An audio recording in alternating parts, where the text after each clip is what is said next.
Alrighty,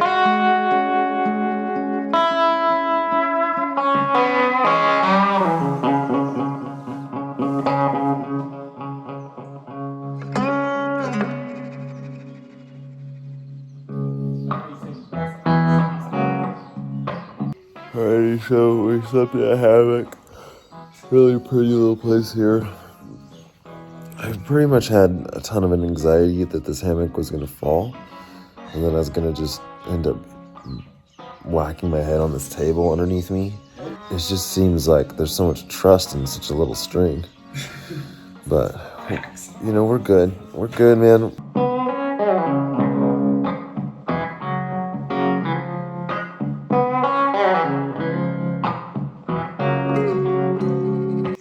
It's crazy just how fast you come back to life. Right when I get out of the hammock, it's just, I mean, if there was that little plane right here and he said, hop in, let's go look at UFOs, I'm out. I'm in his plane, I'm gone. That coffee and then a little bit of oatmeal, and then it's like, all of a sudden, you're just eager and ready to go hit the ride.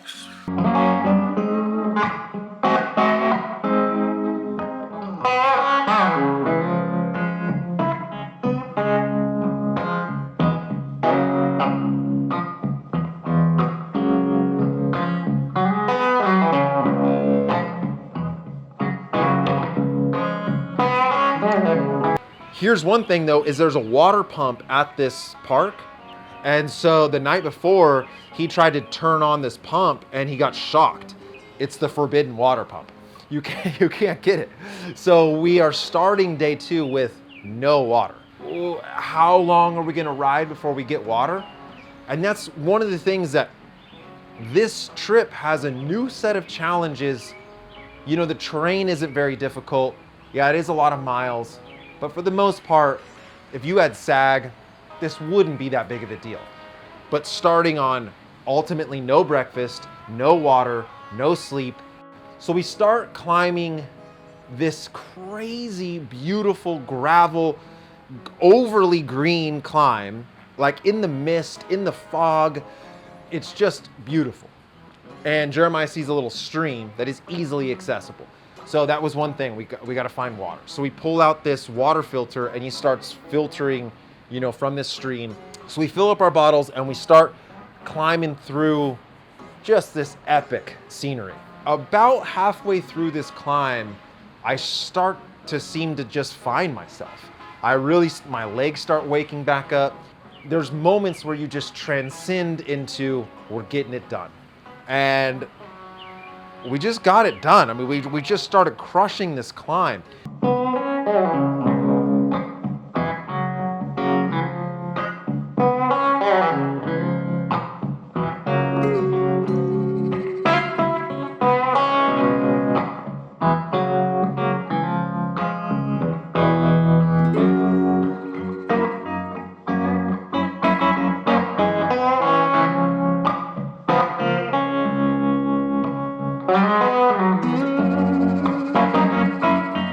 Yeah, we rolled into Durban. We got some snacks at the gas station. Got a cold Coke. So the money was getting tight. You know, we had spent a lot of our money the first day. No packages showed up.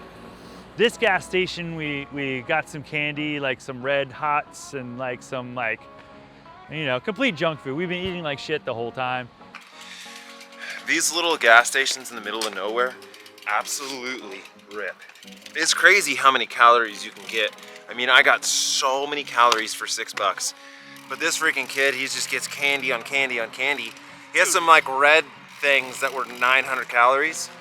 This bag was $1, 900 calories, 29 grams of sugar. Per serving, there's 6 servings. Bro, I'm good to go. Wow. Yeah, we ride past the lumber mill and then back into the wilderness on a key section of the Lost Road, the Stanton and Parkersburg Turnpike that is now abandoned and in the woods. 14 miles of sinewy, turny, perfect, grippy, packed gravel dirt. Like it was just money. So a big component of this is that, yeah, we only have $40, but we have post offices. So we missed the first one. So now the second one, we got to try to get there but we have plenty of time. I know that it closes at 4:30. But then we got to looking at the time and we're like, oh boy. Not only does the post office close at 4:30, but they also are closed for lunch between 1 to 2, which means if we get there at 1:01, we need to sit around and wait and wait and wait and wait.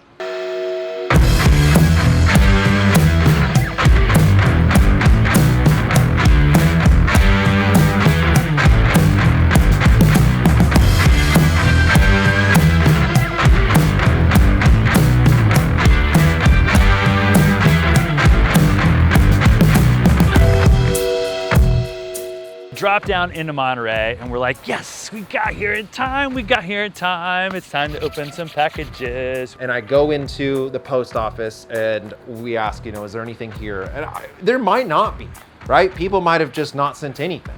But there's 2 boxes, one for me and one for Jeremiah. Travis's mom spent a good amount of money to get this package there at this one. So Travis he's struggling. Right, on this day. I mean, he went way too hard on day 1. All right, so we're 15 hours into this trip of ride time. I'm cracking. He says his knee is hurting, and in his mind, there is a package of bagels waiting for him in this town. And I know this feeling when you have that thing that you're thinking about, and that's your rock. Like, I can make it to the bagels, thinks Travis. And so we get there and I go, hey, there should be one for Travis. And the lady goes, well, yeah, it came, but we don't know no Travis around here. So we sent it away. And it was like, why'd you do that? So he loses it and he walks out the door and we don't see him for a little while. So then me and Jeremiah sit down and unbox these 2 boxes. I can't wait to see what's in them. I've been really looking forward to this. So I do have 2 packages. One from my boy Bryant Hughes. He actually came to one of my cycling camps. Came to my first cycling camp. First up, oh my goodness, he sent a battery for a heart rate monitor or a power meter. Like, no joke, my heart rate, I was worrying that it was gonna go dead. And he sent the little button battery. Perfect. Ooh, some Smart Sweets, butter, protein bar, lots of protein. Brian, thank you, man. All right, so this is heavy, which is a good sign because Travis has nothing. Oh, look at this. You guys inspire and motivate more than you can imagine. John Acosta. Awesome. Yes. Oh, off the farm bars. Yes. I'm thinking this might be close enough to make it to Shrando. I think we got it. Because we have to have enough also for Travis. So Travis, he wouldn't even let me put the camera in his face. My stoke level is through the roof right now. Awesome. The love that we've gotten on this stop, is phenomenal. I think there's going to be a lot more at the 3rd stop, but right now we need anything we can to lift the spirits because it's a long day today. But we're dialed. So Jeremiah and I go from a pretty low mental space to just through the roof. We're high-fiving. I mean, I've got vegan food galore. Travis is in a bush crying about his bagels. Now we've got to somehow get Travis to continue because he doesn't want to continue. But Travis still has the bike racer mentality. And the bike racer mentality is get to the finish line quick as possible, period. End of story. There was a little store there that had bacon cheeseburgers on this grill, just the grossest burger ever. But Travis did get that, so he had to buy it though. All right, so we're working down the money. All right, so Travis he rode so strong yesterday. I mean, he was just leagues ahead of anyone. But this is uncharted territory for him. You just don't know what your body's gonna do 30 hours into a ride with no sleep and crap nutrition. So he's having that moment. Travis is having that moment where in any great adventure, you want to quit. The demons were in your head. They say stop. He's having that battle right now. He is having that battle.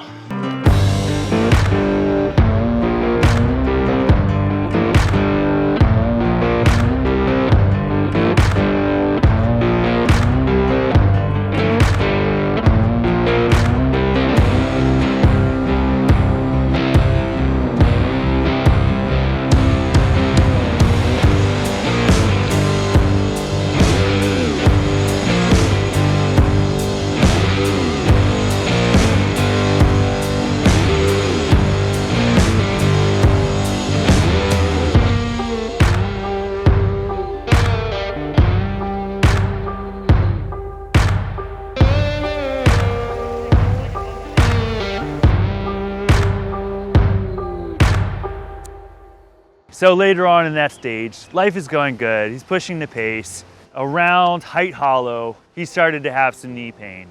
And sure enough, his knee just it goes out like a light. I mean, I think he'd been kind of hiding it from us. For a while, I was just like, dude, I can't do this. Like, this is stupid. Every little bump is dumb. Every little hill is too long.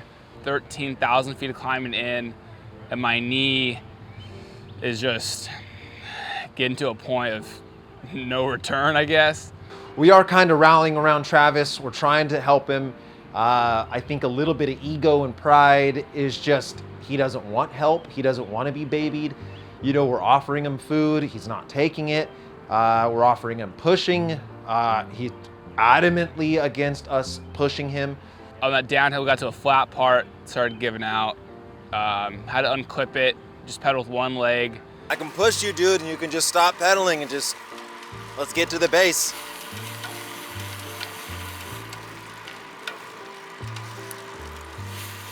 I mean, it's all good, just let me push. I look back, and Travis is being pushed by Tyler, and one leg is clipped out, and Travis's left leg is hanging like a dog with a broken leg down by the crank, and his leg is just dangling, and he's pedaling with one leg, and Tyler's pushing him, and I'm like, oh no, not good. And so then we hit a pretty good, I would say 10-minute climb. That's really steep. And now we have a 185-pound kid that we're having to push up this climb who can't pedal. So Travis is like crying under sunglasses because he doesn't want to be that guy. No one wants to be the weak guy. I'm feeling great because I'm not the weak guy. Jeremiah's pushing him, I'm pushing him, we're trading off.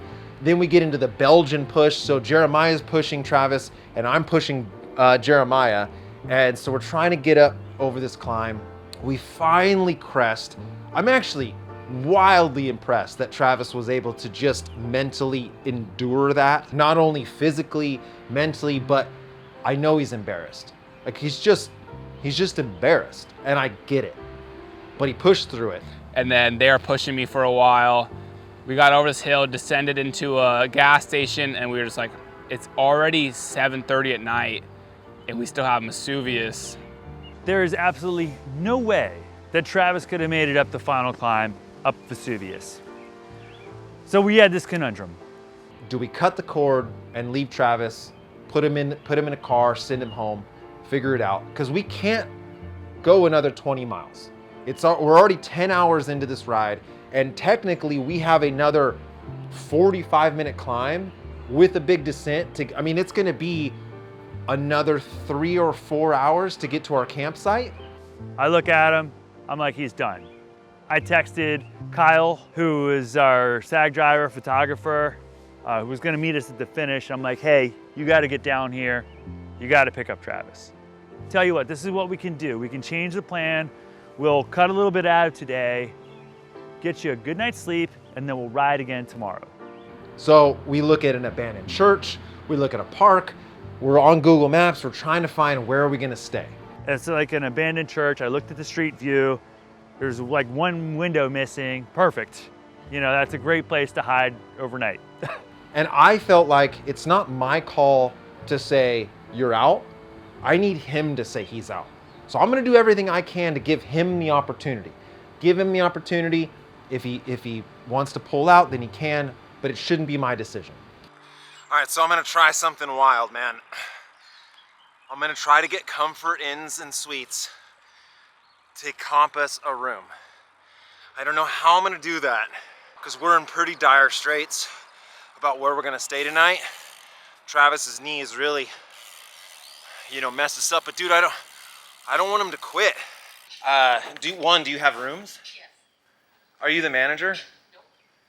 So me and 2 others are on a massive bike packing trip. One of our riders injured his knee. He can't continue. Our campsite where we were going to go is 20 miles over this mountain. Is there any way that you could potentially just compass a room for one night? And I'll talk so good about Comfort Inn Suites. So I will have to call my manager to get that one approved. However, what I would be able to do for you is I would be able to give you a room with 2 queen size or 2 double beds and a pull-out couch. Can you call your manager and just see if she's willing to comp anything? Yep, I can certainly do that. I shoot my shot. And so she's like, well, I'd have to call my manager, and my manager is going to say no. Eventually, she called her manager. And look, I did. I used my YouTube swag. And so if that's a gray area, but I pitched it anyway. It's what I had to use. Other people have stronger legs, stronger hearts, better preparation. The one thing I have on my side is a subscriber count. So that's what I pitched. They got the approval. They said they'd comp it. To my manager, and we were able to approve the comp rate. You're so amazing. So let me ask you this. Do you guys have ice packs? No? Okay, so I have some Leave and some ice packs, if your buddy would benefit from that. Oh my goodness, that would be amazing, yeah. Your buddy's has keys as well. You're amazing. 365, is that the first floor or second floor? Oh, 5. Dude, not only did they comp us a room, but they gave us an ice pack for Travis and some Elite. Bro, just, what do you think the boys are gonna say? 2 minutes turns to 5 minutes, turns to 10 minutes. And finally he comes back with this shit-eating grin, like spinning into the gas station. And I'm like, there's a hotel right there. Maybe he just went and bought me a room, because he's just gonna be like, hey, you're done, your ride's over. He comes back with an ice pack and some medicine. I'm like, all right, cool, so at least I can recover a little bit, I guess, because I wanted to finish. I just wanted to finish the ride. Then he comes back, gives me the medicine and everything. What is that? Ice pack for your knee. Elite. Oh, man. And a comped f***ing room, dude! A comped room! 2 beds with a pull-out couch. We got it comped. I got to put in Comfort Suites is awesome. You didn't have to use points or anything? No, I don't have points. No, but Okay. that's definitely gonna get us some serious flack. Dang, because that the normal sucks for folks those can't people. do it. I'm abundantly aware of the flack that we'll catch because you're leveraging your notoriety in a way to get the room is what I'm saying. Yeah. My thought, you stay in the room, you and I go sleep on the park bench. Because then we will have maximum suckage and no one can give us shit. I want to be able to get one YouTube where no one gives us any shit about bike That's not packing possible. rules. That's not. Can't deny, this is definitely an interesting twist. I'm not gonna turn down a free hotel room. I have salt chamois, like brine. I am covered with dirt. That was awesome, because then I was like, we can go shower, sleep for 6 hours in a bed, warm, and I was like, if I get that, I can make it the next day.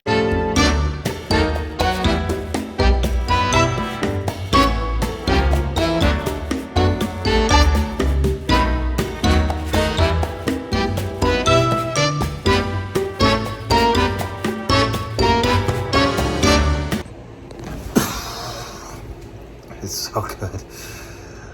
I mean, here's what's so amazing about riding bikes like this is that calories have a whole new meaning. Beds have a whole new meaning. Water has a whole new meaning. Everything just has a whole new meaning. And this pillow is the greatest pillow that has ever existed. I mean, objectively it sucks, but like right now, this is the greatest thing ever.